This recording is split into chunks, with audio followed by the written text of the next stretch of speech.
What up, y'all? It's your man, Abuamerican. Hey, I just want to make a video for the fighters. Anybody who does a fight sport. Excuse me, I'm just readjusting this here. You know, just anybody in general. You could apply this principle to life, but, you know, for fighters in specific, this is, I think it's important. It's my humble opinion. I mean, if you want to attribute anything I say to importance or of importance, but as a person who's spent a significant portion of his lifetime fighting, in the ring and on the mat, then I think I do have a small degree of credibility in this, But again, apply it to life also. Do what makes you uncomfortable until your discomfort is nothing. I don't know if that makes sense. Brazilian Jiu-Jitsu, one position I always hated was just being half guard bottom. I would get smushed. Dudes would pass my half guard like it was just, hot knife through butter, the classic sayings, whatever you could think of, and just really sucked at it. So it's just for I can't remember how long it was. It was like 6 to 8 months straight. I just said, you know what, I'm only going to play half guard bottom. That's it. And I didn't do anything else but that. It's probably longer, actually. And what happened was I started finding entries into the half guard bottom, sweeps. I started researching them. I started asking my coach, and half guard bottom actually became my game. And to this day, half guard bottom is generally what I play. I'll use butterfly when we're starting on the ground, of course, to go into the entry or whatever else, to use it as my go-to to half guard bottom. Now,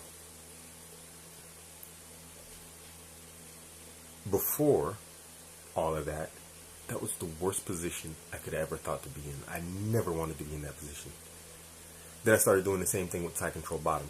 And to this day, basically, it's like only a few people can really keep me there. My coach is one of them. He's just got this beast mode, half guard, side control top. It's just, you're not going to get out of it. Just don't get in side control top.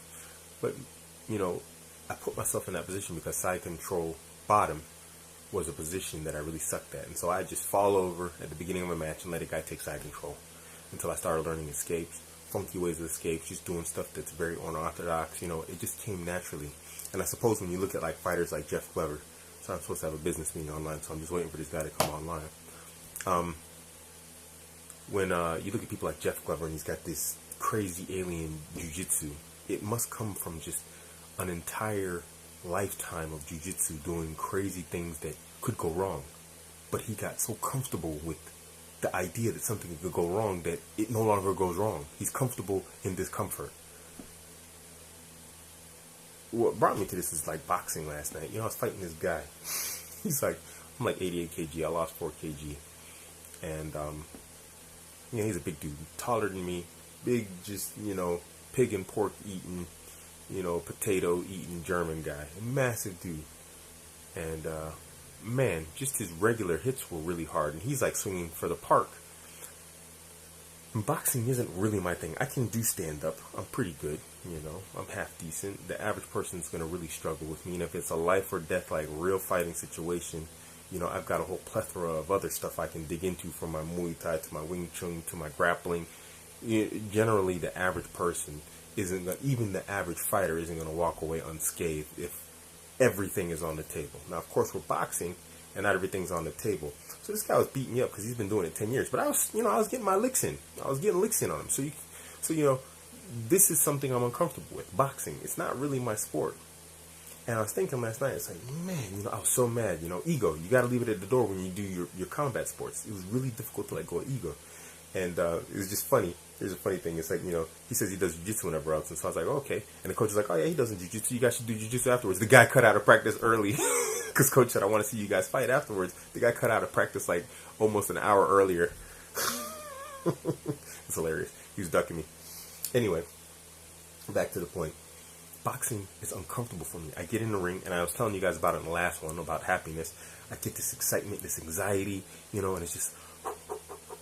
But it's gone down before. It's part of why I need super high cardio in boxing, and why I do, I take my cardio so serious, because just basically the adrenaline rush, the excitement and everything causes me to hyperventilate and like to get like a high heart rate, which increases automatically my, the body's desire or need for cardio. You start breathing short and everything, and it really makes me uncomfortable. But I get in that ring every single time. I don't shy away from it.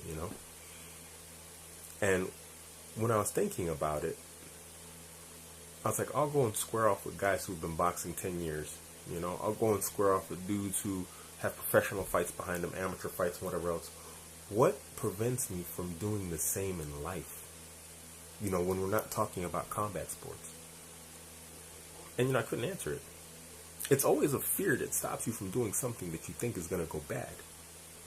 But why is it that we're so selective as human beings to where it's like we're going to pick which direction?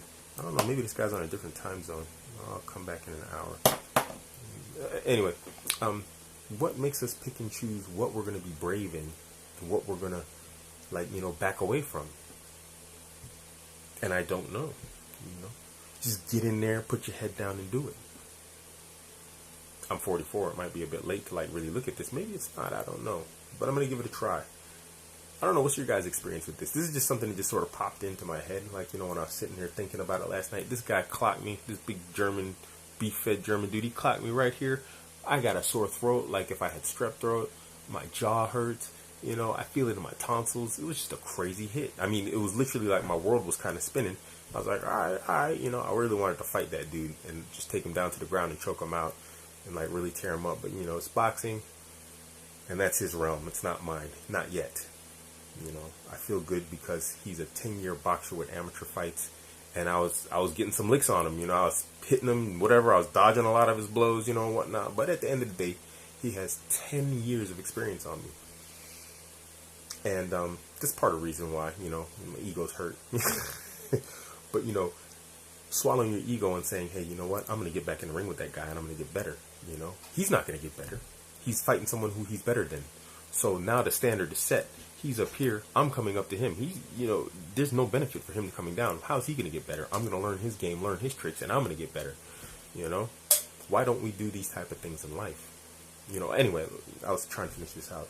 Tell me your experiences on this. I mean, not asking you where you're at in life, but have you tried this and what has been your results in life? I mean, what's it done for you? Has it really benefited you? In terms of my fighting, I see no detriment whatsoever to this just putting your head down and swallowing your fears. I've become an exceptionally well-rounded fighter. At 44, I swear to you, I don't think there's many people I couldn't whip in an overall fight, unless that is their thing. If they're a professional MMA fighter and they're doing basically the same thing. But I swear I could get in a professional ring at 44 with even my half-decent cardio and do half-decent. I really do. Maybe I'm bigging myself up, but when I really look at my performance overall, I feel good. Anyway, I never tried this in life, I never really did. I always kind of looked at borders and things and I don't know what's on the other side of the fence. Let me not go over there. It's dark. And I'm just wondering if I'm the only person who's ever done this, where you have one area where you just go for it and another area where you draw back. I mean, I don't know. What's the balance in humanity? Does someone have it? Has someone done it?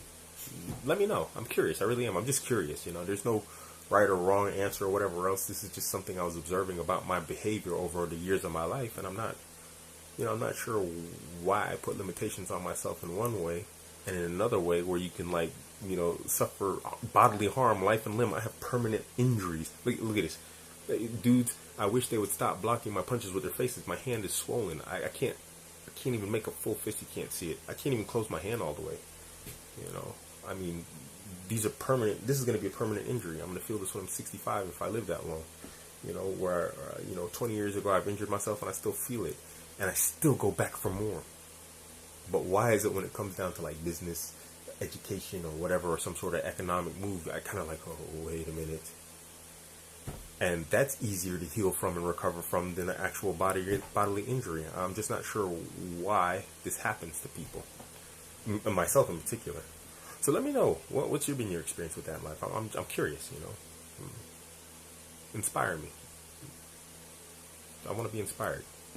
It's your man, Abuamerican. Catch me on Instagram, Twitter, and Facebook. All that. Abuamerican. I'm out.